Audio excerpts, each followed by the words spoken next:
Good morning, everyone. Let us start the poem Lullaby by W.H. Auden. The poem begins with a command. The speaker tells his love to put his head on the speaker's arm. It is not a stern or scary command, it is actually pretty sweet. This is a very intimate beginning to a poem. It almost sounds like the speaker and his beloved are in bed. The beloved is sleeping after all. As is known to everyone that Auden was a gay and his love poems are generally pretty autobiographical. Because of this, we are going to go ahead and make the assumption that the beloved in the poem is a man. Lullaby is spoken to a specific person who the speaker calls my love. This means the poem is addressed to a specific person. That makes the beloved the addressee of the poem. Just a little terminology for you. In the second line, the speaker gets a little more specific. He tells us that the addressee's head is human and that his own arm is faithless. The human thing might seem to be a little repetitive, but we think that the speaker was addressing a frog. Of course not. Still, the word human doesn't just make us think of the distinctions between human and animals. It makes us think of all the things that came along with being human, that is, the body, the brain, and the heart. This explicit mention of humanity also makes us think of the phrase, we are only human. People use this phrase as a way of saying, hey, no one is perfect, everyone makes mistakes. This is what Auden seems to be getting at in this line. The word faithless makes us think that we have an atheist on our hands. Time and fever burn away individual beauty from. Thoughtless children and their grave prove the child ephemeral. Now these 4 lines seems a little intimidating at first, mostly because of the line break, also known as enjambments. The key to read these phrases together as if they weren't poetry. Read the phrases up to the punctuation marks and ignore the line breaks for the time being. Make a little more sense this way, right? These enjambments create a flow to the poem that prevents you from reading each line on its own. They create a sense of continuity throughout the poem. The whole thing is connected. So the first 3 lines say that the beauty is burned away from children through time and fevers. Now the non-poetic version of this sentence may be time and the thing that happen as time passes, such as fever and illnesses, takes away beauty from children. The,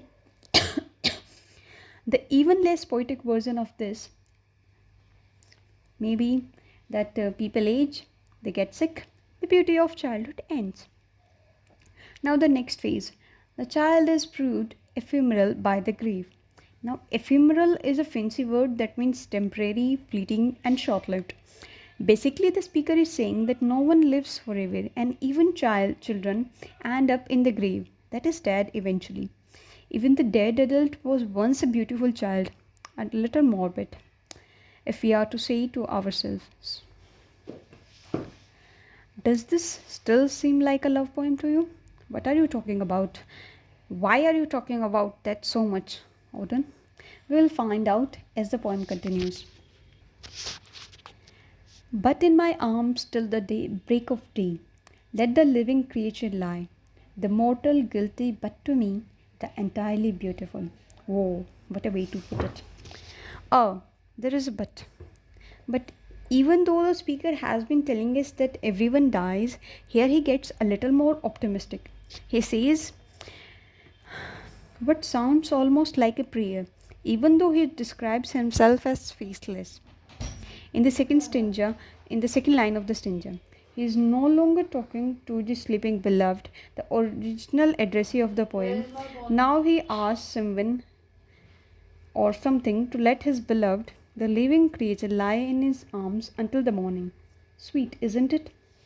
To whom is he talking? God? Probably not. Himself? We are not really sure. It is interesting that he refers to his beloved as a creature. This could be a term of endearment, or it could be a reminder that we are all creatures, we are all animals. We are not special because we are human. The adjectives that the speaker uses to describe this creature, mortal and guilty, may seem a little strange.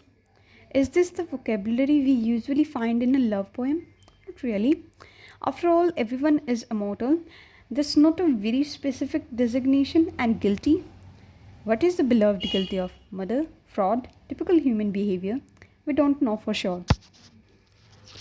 The important thing is that the speaker finds the beloved entirely beautiful. Not in spite of his mortality and guilt, but because of it. He doesn't just love the amazing things about the sleeping creature, he also loves his very human flaws. Is it true love? Now the stanza continues. Second stanza continues. Soul and body have no bounds to lovers as they lie upon her tolerant enchanted slope in their ordinary swoon. The first line of the second stanza is more typical love poem stuff. The speaker says that the soul and bodies have no bounds as lovers lie together. The lover seems to share bodies and soul with each other as they are entangled up in each other's arms. Then the speaker sets the scene a bit more. These imaginary lovers are lying on her enchanted slope. Who is her? Where is the slope? Is it a hillside? Or an off-kilter bed? And why is the slope tolerant? Does this have to do with the fact that Auden is a gay poet and in a relationship with a man? Is that what tolerance is about? Or is it a different kind of tolerance? These are all good questions to be asking right now about. Some of them will be answered in our analysis of the rest of the poem. The speaker makes sure to let us know that the experience of the lovers is ordinary, yet it might seem quite special to them. But the love is natural and universal. What is more ordinary than being in love? Grave the vision Venus sends, or supernatural sympathy, universal love and hope. Now here the stanza continues like this. Okay, so now we know who her is. Her is, it is Venus. Who is Venus, you ask? Well, she is the Roman goddess of love. Easy. When Venus arrives in the poem, you know there is some loving going on. Auden's Venus isn't exactly as rosy as we might think, though the speaker says that she brings a grave vision to the lovers. Grave here is an adjective and it seems serious and severe. But does it also remind us of the noun grave? You know where people are? Once again, our speaker is getting morbid on us. And what about her tolerant enchanted slope? Are these lovers actually lying on Venus' body somehow? Probably not. We are just going to have to do with this. Auden is being poetic. Yes, this is poetry after all. Despite its graveness, the vision that the Venus brings to the lover is pretty sweet. She sends them supernatural sympathy, the understanding, and even maybe the well wishes of gods like hers. She also sends them universal love and hope. Not bad. We wouldn't mind some of that. Of course, it is a love poem after all. While an abstract insight peaks among the glaciers and rocks, the hermit's carnal ecstasy. Now, these three lines are part of the Stranger too. You might be asking yourself now, what is going on?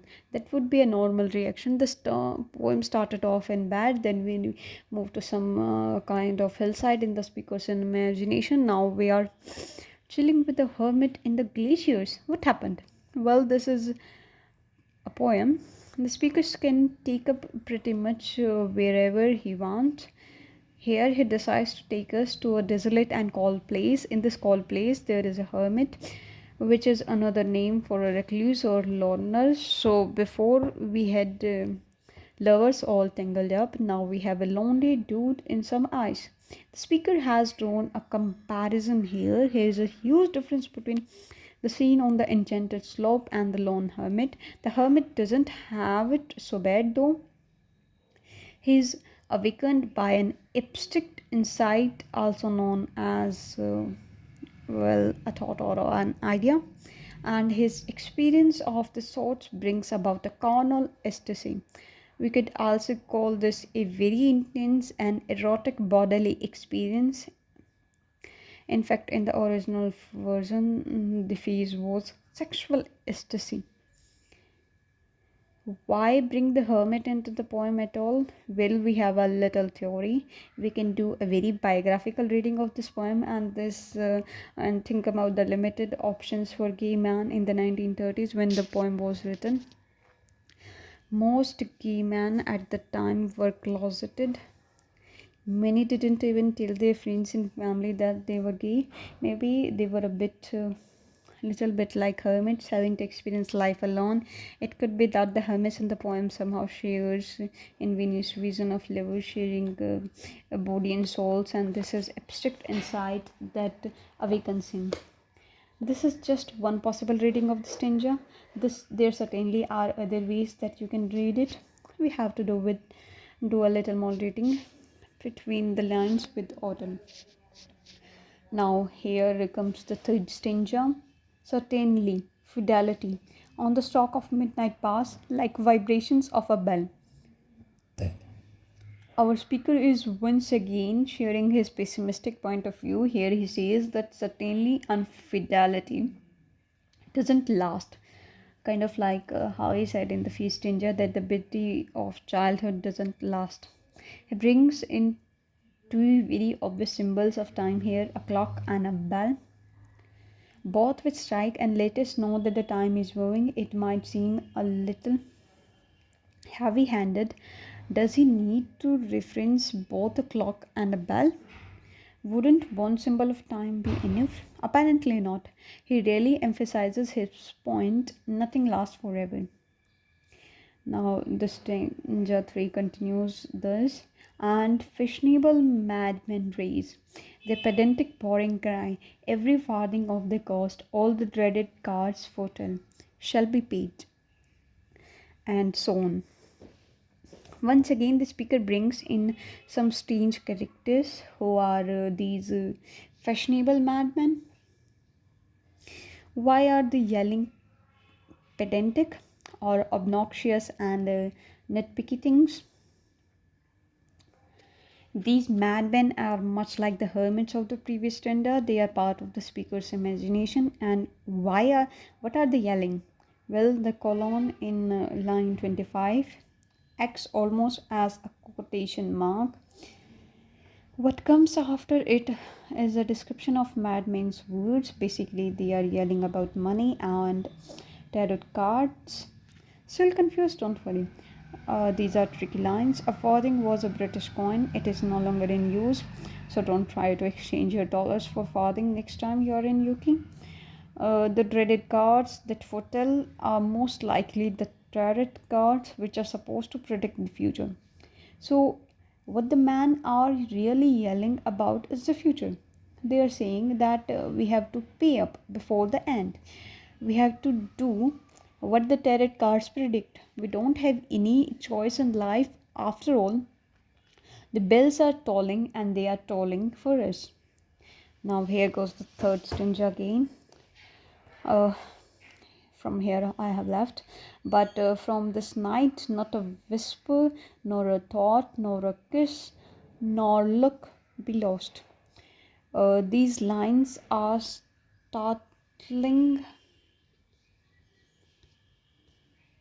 Now, these lines are starkly different from the winds that come before.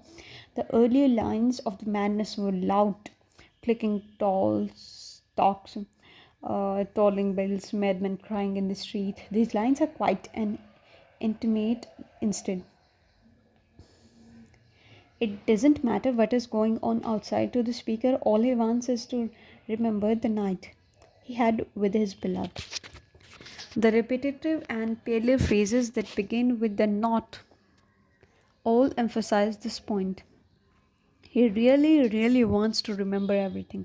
It doesn't matter how quickly time flies, an attempt to erase the past, the speaker is going to hold on to every detail, every minute detail.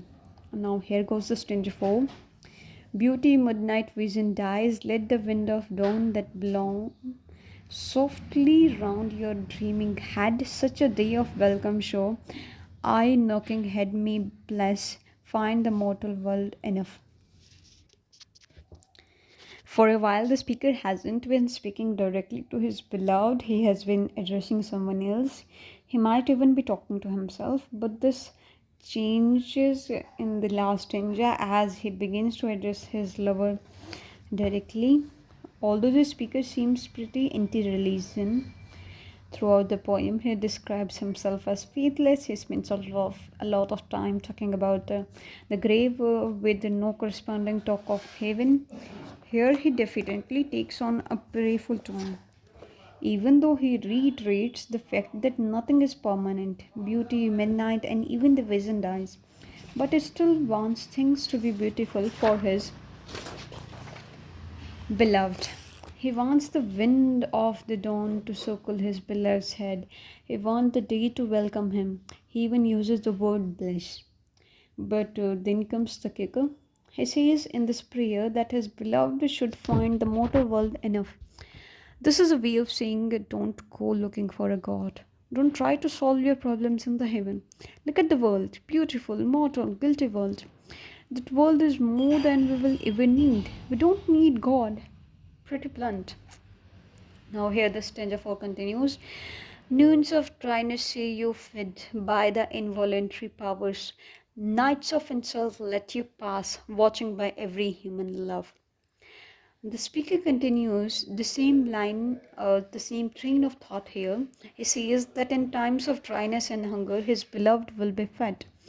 He also says that in difficult time, insults will pass right over him. This is starting to sound religious again, isn't it? But the speaker reveals his purpose in the last line. He will be one protecting his beloved from hunger and insults, not God.